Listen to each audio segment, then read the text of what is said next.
Yep, doesn't bother me. Awesome. Yeah. Donald and I have spoken once before. We discussed sort of like a possibility of coming up to North Carolina, and because I live in Los Angeles, and doing a little interview with him featuring the artifacts that he's found. But I'm wondering, how did you guys get in touch? Like, how did you guys meet and started discussing the site and everything? Actually, Donald had reached out to a newspaper here in the local newspaper, Burlington Times News, and the journalist actually reached out to me because he knows I do a lot of indigenous work in the community, and so he reached out to me, and he's still interested, Donald, in doing a piece on the story, um, and I just met Donald that way. I told him it was okay to give him my information, and then I met with Donald at the site a couple of times. And from the area, usually around the creeks and tributaries, um, down by the Haw River, there was a lot of little villages from the Shikori, the Sissipaha, and the Sar and the Eno. And so our people, we still live here. It's just we're just acculturated into dominant society. Um, and most of our ways of life, are now just, we live in houses and we don't use those tools anymore. Most of our people gave up those ways, so they wouldn't be persecuted. So yeah. Right. So when you first saw these artifacts, did you immediately recognize them? Were you familiar with this type of art before? I was familiar with the bow that he showed. Not really necessarily the bird effigies, but some of the stonework. I didn't really see any arrowheads, but I did see a couple of like tools used to shape flint and axes and things like that. So I've seen some of those before in the area, right around the other parts of the creeks that I've been on. Little tributaries that run into the Sissipaha right close to it. So I've seen things like that in the area. Usually I don't disturb burial mounds.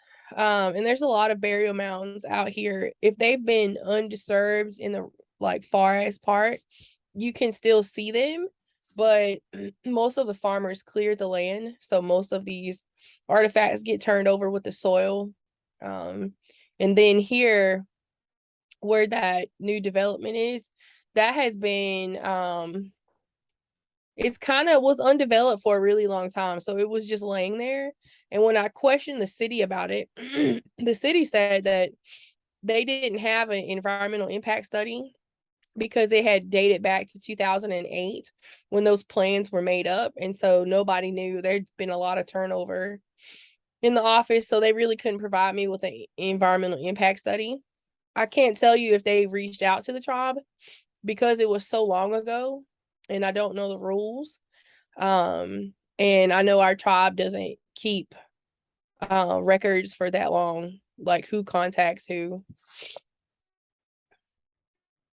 Right. And which tribe is it? So the tribe that's in the area now is the Okanichi Band of the Saponi Nation. And our history was, so we were on the confluence of the Dan and the Roanoke River close to Clarksville, Virginia.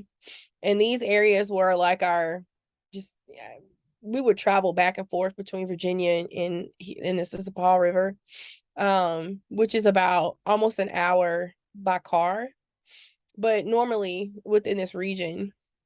And we would just travel back and forth, but due to colonization or the westward expansion, and people being pushed out, we stopped having different sites. The one main site has been at the Eno River in Hillsboro, where they did an excavation. And the university took all of that stuff back to the university, but they found like beads, some tools, pottery, and they have all of that in their artifacts. I did talk to the archaeologist and he wasn't really too interested. And to tell you the truth, usually by his age, and he's probably just not really, I don't know. I guess people are just like saying like, oh, it's too much. I will say that the state has always maintained that there were no mound builders here, but we know that's not true. There's a lot of mounds all across the state, as well as in Virginia, and our people were mound builders. The Tuscarora were also mound builders. And that's how we buried our people who passed on, right? We usually had a ceremony when they passed away, and then a year later, after their bones had just become bones and stuff, we would take their bones and place them into a mound, and then whatever artifacts with them, and just bury them there. And it's usually hundreds of bones and things like that. But if a developer is not looking for that, and they're not they're not aware, or they don't really care, or they're not educated, they can mistake bones for animal bones or any type of bones, because unless you're study anatomy, you don't know the difference between bones. Unless it's like a jawbone or a skull, then people kind of get worried about it. But and there's also a lot of people who loot and rob things. Like, I know there's this one lady who when we were fighting the pipeline, she has a burial mound in her property, and she actually goes into those mounds, and she's actually taken the bones and set them on her mantle. So she has like skulls and things like that on her mantle. And I mean, I just find that so disrespectful, to disturb burial mounds, and kind of be like a Indiana Jones, like, I mean, I've heard a lot of people, they just find that so exciting, to display bones and things like that on their shelf, thinking that they've got something, but it's just really disrespectful. Right. Yeah. And in your opinion, all found artifacts should stay buried where they are, right? I know it's really hard to study them too after they're removed from their original place. Yeah. If they can study them, but return them back to the closest tribe that's living there. So they can repatriate those items back into the ground, or put them, in a sacred spot that they're not going to be disturbed. But because of this fast-paced development that we have, and a lot of infrastructure that's coming through, there's going to be a lot more burial sites that are going to be disturbed. And if people are uneducated, and they don't care, they're not going to do anything about it.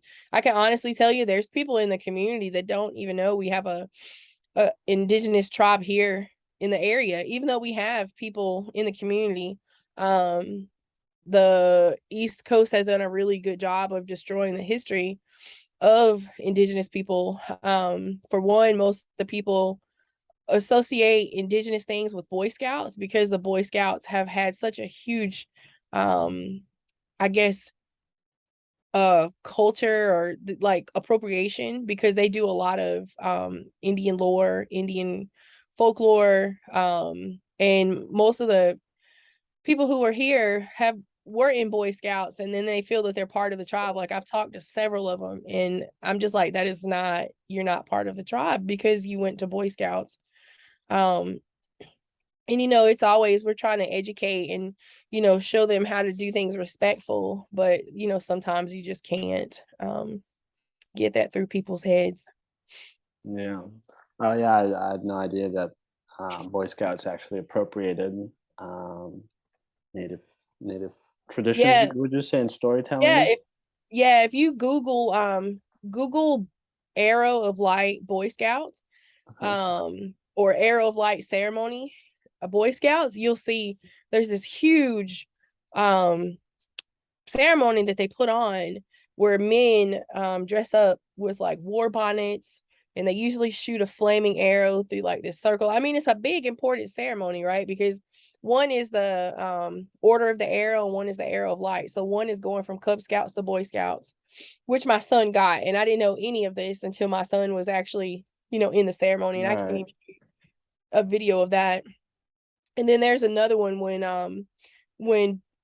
young men go to the next phase, adulthood, and they go into the order of the arrow, which you have to do a lot of things for. but they do dress up. They have storytelling. They actually dance. They have drum circles, and they don't understand the history of the drum, how it was gifted to, you know, indigenous men. They don't know the story of the feathers, like, why each feather on a war bonnet. What is the significance of that? Not all tribes wear war bonnets, and things like that. So I mean, I don't know, it's just very Hollywoodized. Um, Hmm.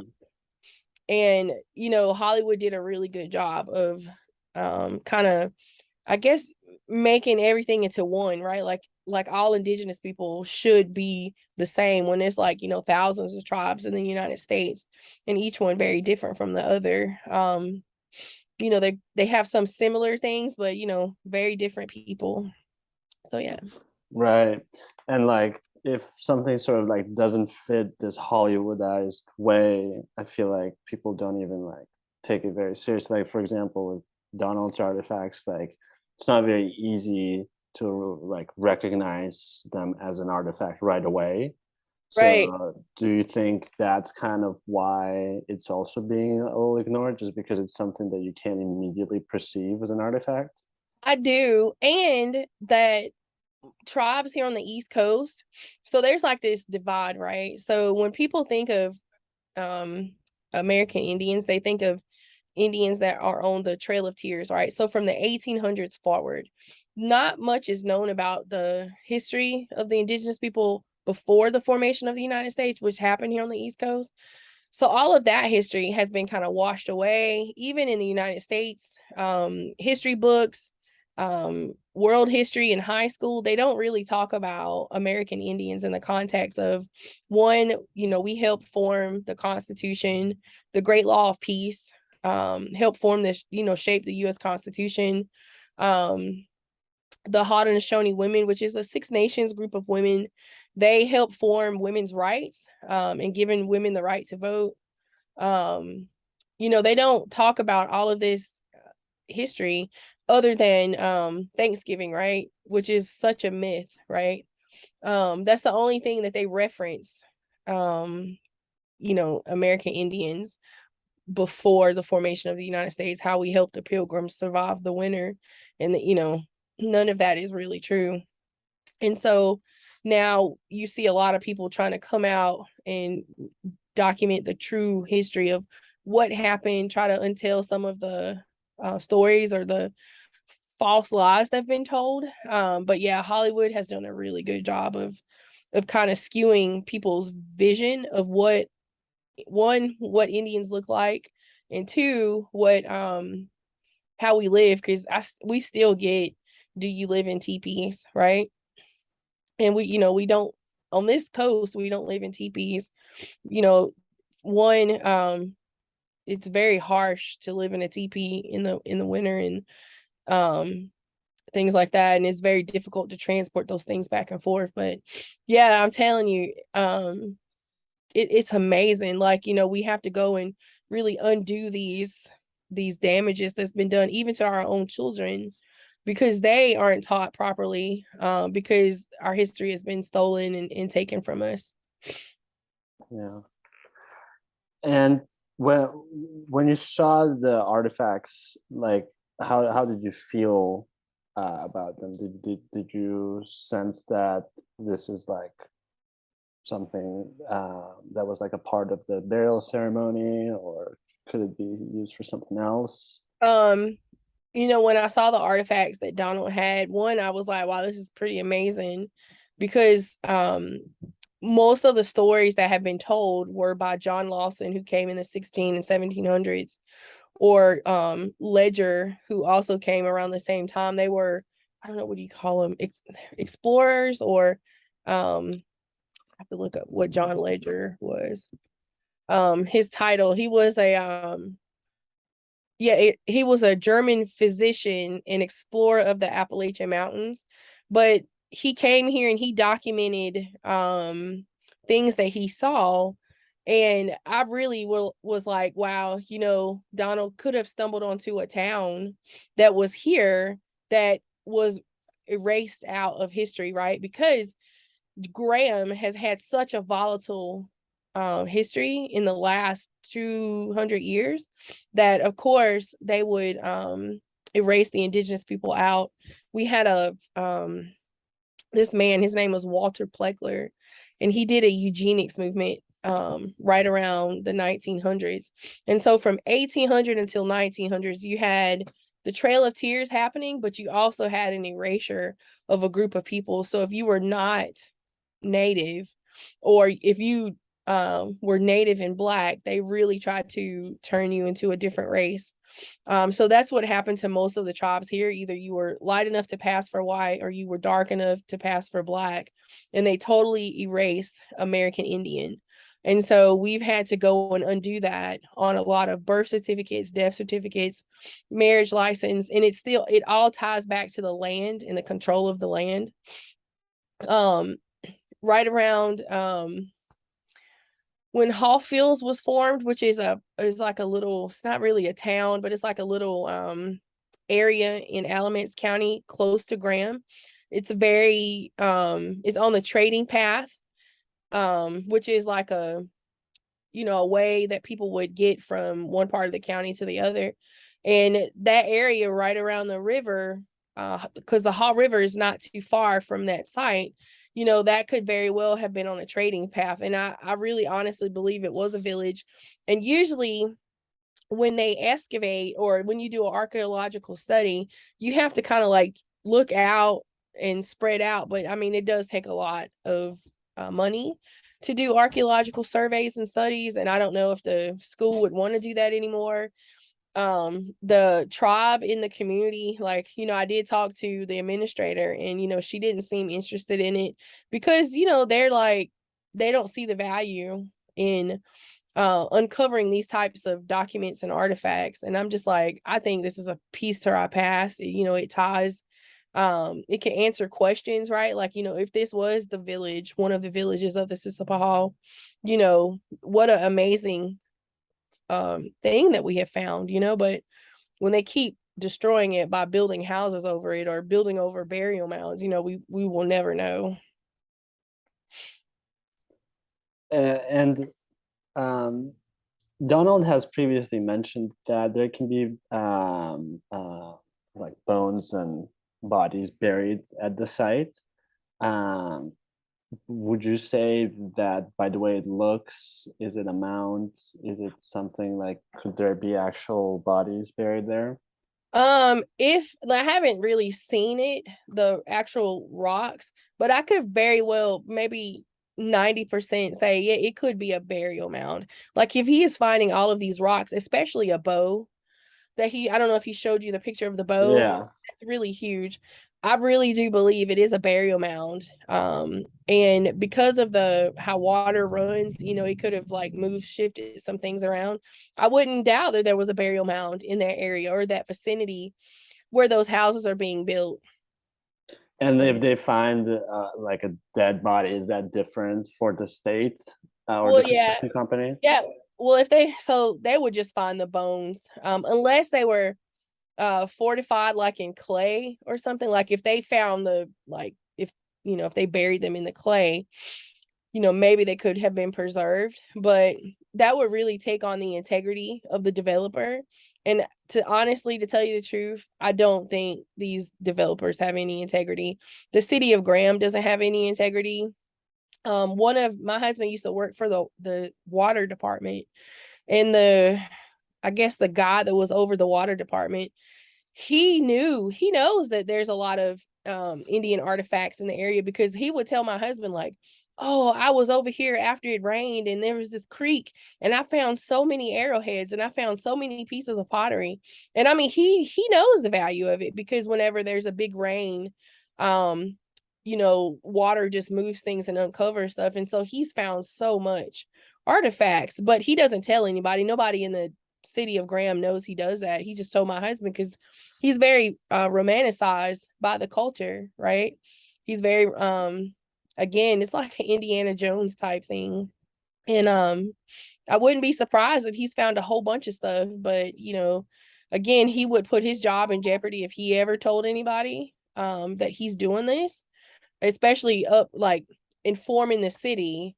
And the city is very racist. Like they have one of the last Confederate statues in the state. Terry Johnson is a very racist sheriff. And so again, the whole town is super racist. And I don't think that they would really care that there's, American Indian artifacts, because they don't really value that as a piece of history, right? They just think of it as a fossil, right? And it's more fossil fuels for them to excavate and pull out the ground, Yeah, no, absolutely. And from my research on YouTube and on the internet, it seems like a lot of individuals sort of have these like private collections of artifacts that um, they just uncover.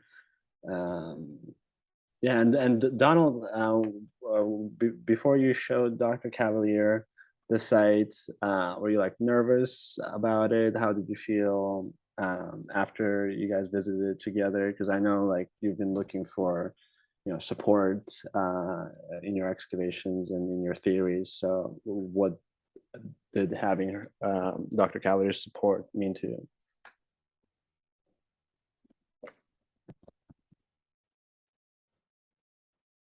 I don't know if Donald is still there. Are you still there, Donald?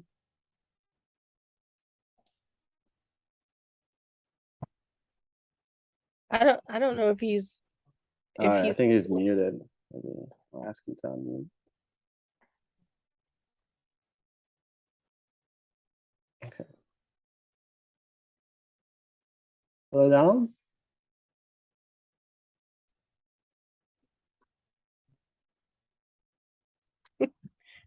Okay, don't mute on mute. I see him Yeah. unmuting.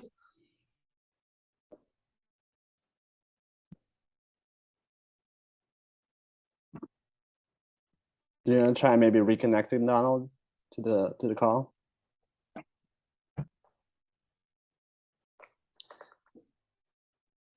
Another calendar, did you say another gentleman named Randy wanted to join us? Yeah, Randy, he works for us.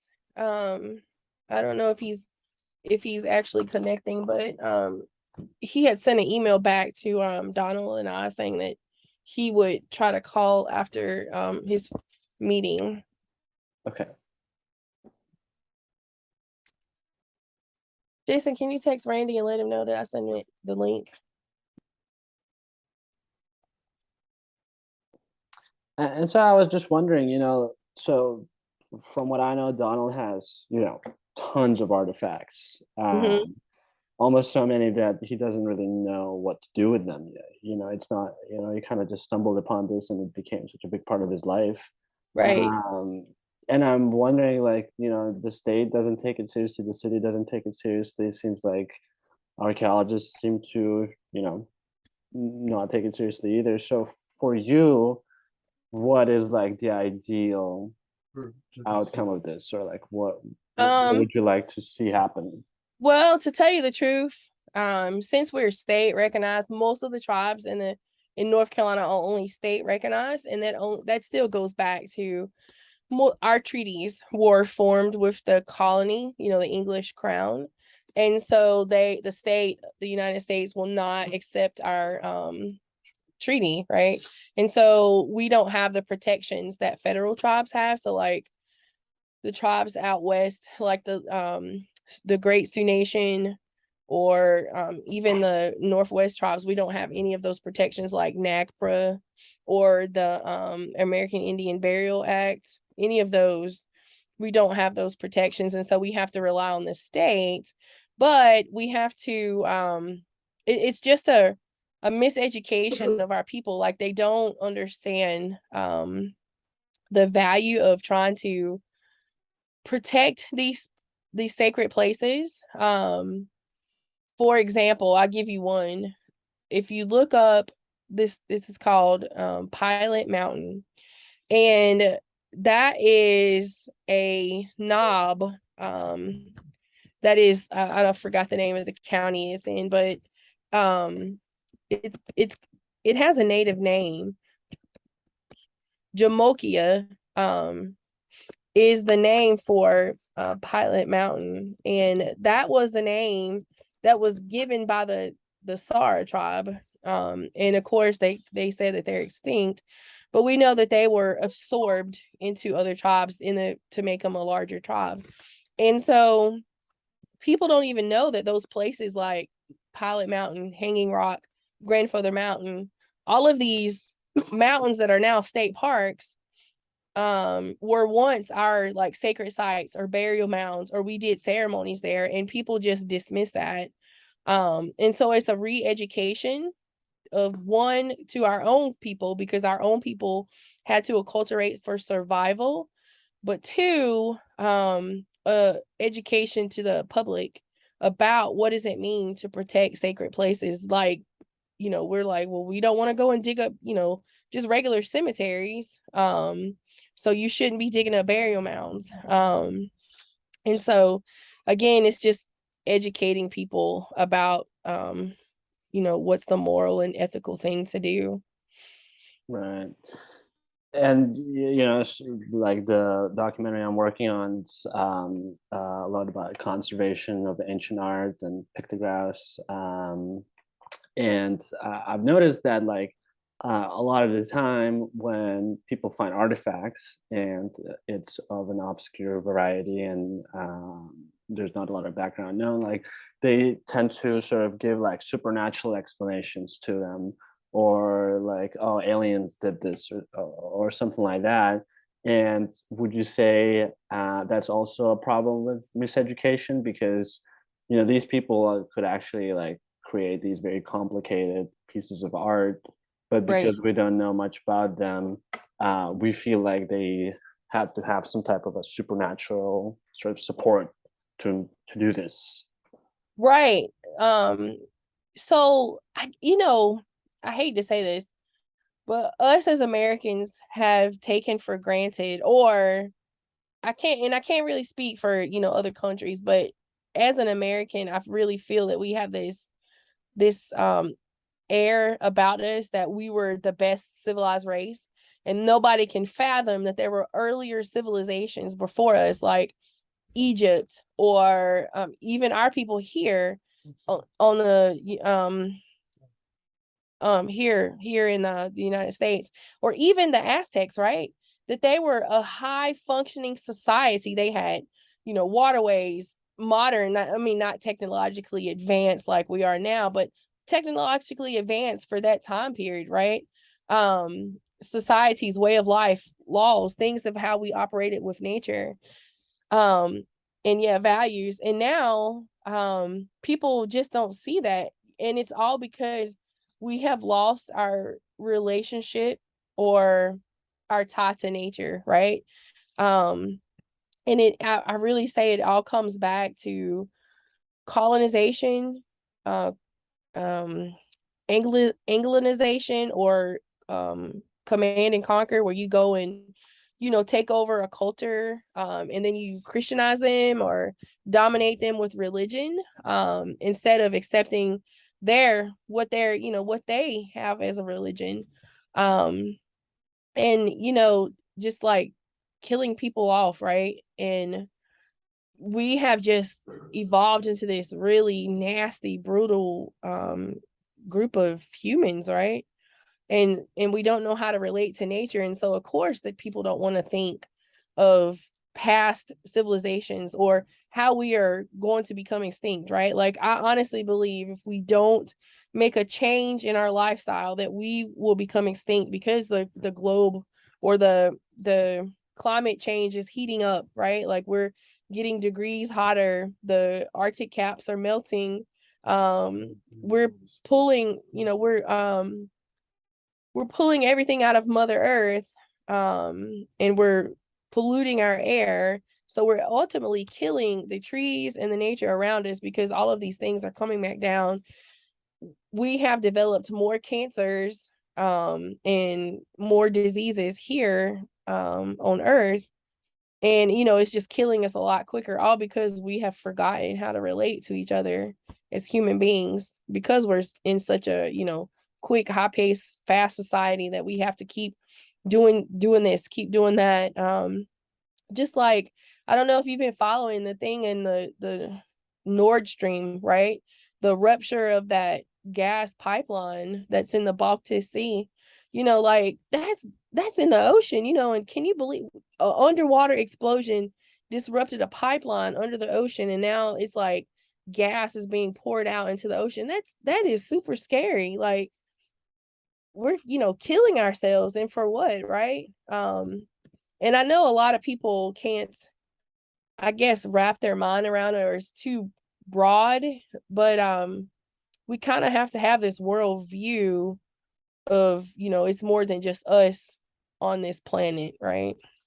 So everything works in a circle, everything works in relationships. And I honestly believe we kind of have to teach that all across the world, that we work in a circle, like things work in a circular pattern. And if you look at it, our our solar system rotates around the sun, the earth rotates in a circular pattern, everything works in a circular function. It comes back around. So we kind of have to think about that.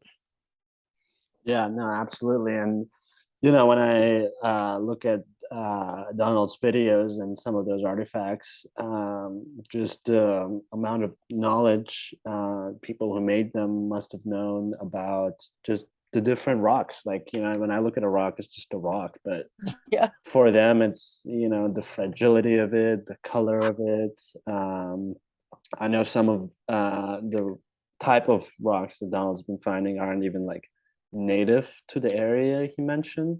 So they must Mm-hmm. have been brought in.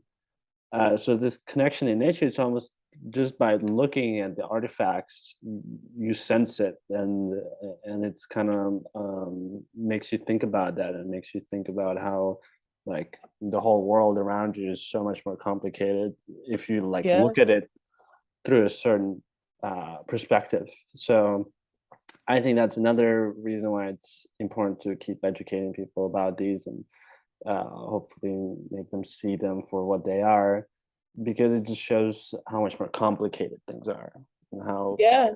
how we don't need to create this whole like technological world and everything to you know uh, be somehow like intelligently tested, or just the world itself is complicated enough. um Great. And so how long have you been, I know you work with the seven directions Seven directions of of service. service. Yeah. Mhm. And I know you've actually disrupted like a pipeline before. So what did that take? Like, was it like a special type? Because from what I understand, most of the time these causes are ignored. So like what was that battle like for you?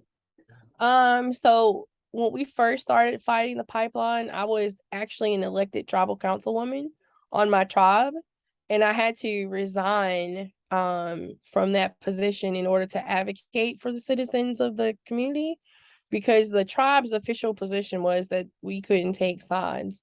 And I found this cause so huge to us that I just couldn't be quiet about it. So I just resigned my position. And it took a lot of relationship building. Like it took us almost 4.5 years to build really good relationships in the community, across county lines, across state lines, to unify the two fights. So we were fighting the Mountain Valley Pipeline main line, and then in North Carolina we were fighting the Mountain Valley Pipeline extension. And so it took a lot of education. What did that mean for people? What was the bottom line that was going to happen? Because a lot of these events, or these meetings that were happening, were during the most inopportune times. So people here in the county, they're very blue collar. They have to work 2 and 3 jobs to make ends meet, to pay their bills. And so they don't have the luxury of going to these meetings and, speaking up and advocating. And so what I told them was, I'm going to give you the information. I'll pass it back to you. I'm going to let you know when it's time to fight. And I just kept them updated. We had, several weeks of organizing, and it just took a lot of trust and relationship building and trying to build a movement. And I couldn't have done it without my husband, but I couldn't have done it without the community, and telling them what is at stake, explaining to them like these artifacts that are being found. So there's a burial mound, about 8 of them in the Roanoke region of Salem, Virginia, which is part of the pipeline path. And most of our ancestors were buried there on those mountaintops. And so, again, we were fighting against the federal government and corporations trying to erase indigenous people who still live in the area by not saying that they were indigenous or that there was no tribes in the community. And we were like, no, there's a tribe in the community. You just are failing to recognize it. And so now we've had to every chance we've gotten, we just keep that narrative going forward that yes, we're still here, our people are still here. You can't ignore us. You can try to put a pipeline through, but we're going to protest it. And so that's what it really took, was all of us coming together. And it really came together in the last month. We were able to get Joe Manchin to pull his side deal out of the continuing resolution, which is huge. And right now we're working on a strategy because we know Joe Manchin and Senator Capito, who are there, one is a Democrat and one is a Republican, they're working together to put the same side deal onto the National Defense Authorization Act. And so we know that senators and House of Representatives do not want to not fund the military. So we're putting together a strategy on how to keep that bill or that side deal off of that omnibus of, passing that financial resolution. All right, so it's a financial resolution to fund the military and also to like defund the pipeline or something. Yeah, well, no. So what they want to do is, since they know people are going to vote yes on that military resolution to fund it, usually they will stick the most silliest bills on that resolution to get it passed. So they might say, oh, we're going to make blah, blah, blah, the emerald something, right? Something really silly that somebody wants. And usually they'll say, okay, we'll pass it. And they'll just vote like a one big vote. And they're like, okay, it's passed. And so what we're doing is we're building up our strategy of trying to get senators to say, no, do not attach that bill to this budget, to this military thing. That needs to be a separate bill so we can vote on it. Because the infrastructure bill or the bill that they're proposing really has nefarious things in it. It's very hidden. It's going to straightforward push the Mountain Valley Pipeline through, which, even though they know that they're going to export all of that fracked gas to other countries, right? It's not even going to benefit us. And they're using these big words like, oh, this is damaging to national security. No, it's not. They're saying like this is going to hurt the United States infrastructure. Well, for number one, it is a fracked gas pipeline. We don't use fracked gas in our cars, right? We use petroleum. So this is totally different. So they're trying to like skew the public and scare people. Like they use scare tactics to say, oh, if you don't pass this, the United States is going to fail and the Russians are going to come and kill you. Like, no, stop scaring people. Like, stop making these crazy things to make it to where people vote for you. Like, no, that's not even possible. So we have to have these conversations. And I will tell you, the media is very skewed. I don't know if the media is bought or paid for by the politicians, but they will not tell the truth, right? Like you have the left and the right, and nobody is telling the truth of this is not a petroleum pipeline. Like this doesn't really help secure energy security. They need to be working on solar, other things that are going to produce a better result for the country, right? The whole country, as well as forging the United States forward as an energy in an energy security position, right? There's the COP that is coming up, COP 27. And the United States could be a leader in renewable or transitionable energy, but they're refusing to do that because they're so stuck on fossil fuels. Right. Yeah, and then a big, props to you and your movement for, fighting the good fight. And, I mean, I can't even imagine 4.5 years of doing this and, having such major results. Usually there aren't these bigger results. So that's really amazing. I was just wondering, is Donald, are you back with us?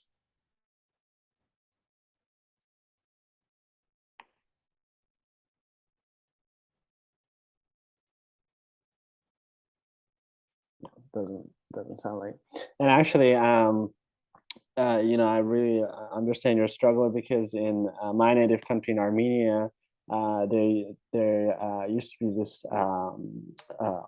Christian sort of art of making stone figures and stone statues, not like human figures, but intricate designs. And they're like spread out over the whole region. And there was a war with Azerbaijan recently where some of the Armenia's territory was taken, and pretty much all of the art and all of these, they're called khachkars, Mm-hmm. were wiped out. Many churches were destroyed, or like maybe the buildings weren't destroyed, but all the artifacts they were destroyed. So that's another reason why I'm sort of starting this project, because I see how there's something about like the material of stone, right? Like why, like I wonder, like why did the artifacts that Donald's been finding, why were they made out of stone and rocks? And let's say maybe it's only easier to like carve a face out of wood. Mm-hmm. It's a bit of an easier material, but it seems like there's something about the permanence of rocks and stone that mattered to these people, and I know that's sort of something that matters to my people as well. So Yeah. that material is like very important. So I just kind of found that connection with. Yeah. I mean, I really think so. Like whenever my husband and I we go somewhere, we always talk to the community because we're trying to build unity, but we always tell people, even white people, that they are indigenous to somewhere before they were colonized or capitalized by the crown or whatever force dominated them to become, enslaved and then put into this, whatever society we have going on. And that we really have to get back to these indigenous values or we're going to destroy ourselves as a as a our civilizations will become extinct, right? Like they will die out. And so I know people are just like, oh, that's so great. Be like, no, really, do you not see we're on this path forward towards extinction if we don't stop? Yeah, absolutely. And I'm trying to actually visit Durham and visit Donald, and shoot with him on the site, and sort of like collect different perspectives and hopefully talk to some archaeologists. And it would be lovely to maybe talk to you with like a proper interview setup, if you won't mind, during my visit. Um, get your perspective and also like cover all the amazing things that you've been doing in North Carolina in terms of preservation. Um, yeah, and I'm looking to cover not just the North Carolina region. I'm going to visit Ridgecrest, California next month for a petroglyph festival there, and Oh, nice. yeah, and they have some very nice wall art there, and it's a whole community comes together. I've never been there, but I'm very excited and try to speak with native members of the community and Mm-hmm. cover their stories. So that's just sort of a background to what this project is, coming out to be. That sounds like a great project. Yeah, I just emailed you my phone number, Oh, so great. you can have it. I'm really sad Donald can't get connected, but I do know how connectivity is with cell phones. That's why Right. I'm on my computer. Yeah. I mean, he mentioned to me that he had to move recently, sort of partly because of the research he's been doing. But yeah, Hmm. he hasn't yet set up a good Wi-Fi at his apartment. Another reason to visit him, right? Yeah. Yeah. Um, but yeah, I mean, this is great. There's so much for me to digest already, and I can, when we speak in person, I'll come up with more interview questions and a better structure. But Yep. if you want this gentleman Randy to contact me, Yep. I can contact him as well, like email him or something for a different time for a phone call if you can't join now. Yeah, that's fine. Yeah, I'll send Randy your information. Because I know Randy can connect with Donald because I know there's sometimes I can't be there to meet with Donald, but yeah, we can all work on this together. And then when you come out here to Durham, just let me know. We can get some things set up. I can give you a tour of the community so you can see the indigenous people, That'd be where amazing. we lived, where we are now. And I can just give you like a short brief history of the community and how we got here from Virginia, because where we came from originally was actually in Ohio River Valley area. But where we settled 300 years ago was in the Roanoke region, and we just moved back and forth. We were migratory people. Right. So yeah. Yeah, no, I'm very interested to learn about the culture of the area and type of people who made this art, and even like how old this art could be, because I imagine it could be different generations who use the same site, and one artifact can be like a few hundred years old, one can be like 1,000 or something. I don't know. Right. Um, Right. I And then know I can that show you some mounds that are currently in the area. So yeah, most definitely. that would be really amazing. Thank you so much. Yeah, I mean, I'll definitely stay in touch with you, and I'll be speaking with Donald more. Um, and I'm hoping to come in either in November or December. Okay. So I'll make sure to reserve a few days for the trip and That's so we have perfect. time. Yeah, and text is really good to get me text and or email. I do check both, but text is if it's urgent. Great. Yeah, I got your phone number, and so that sounds good. Okay, Great. nice Okay. to meet you. Nice to meet you. Thank you so much for sharing your story. I'm very excited to keep talking, and I'll try to maybe just call Donald on the phone right now and kind of give him a brief summary of what we talked about. Uh, Okay, sounds good. Great. You have a good weekend. Yeah, Bye. you too. Thank you.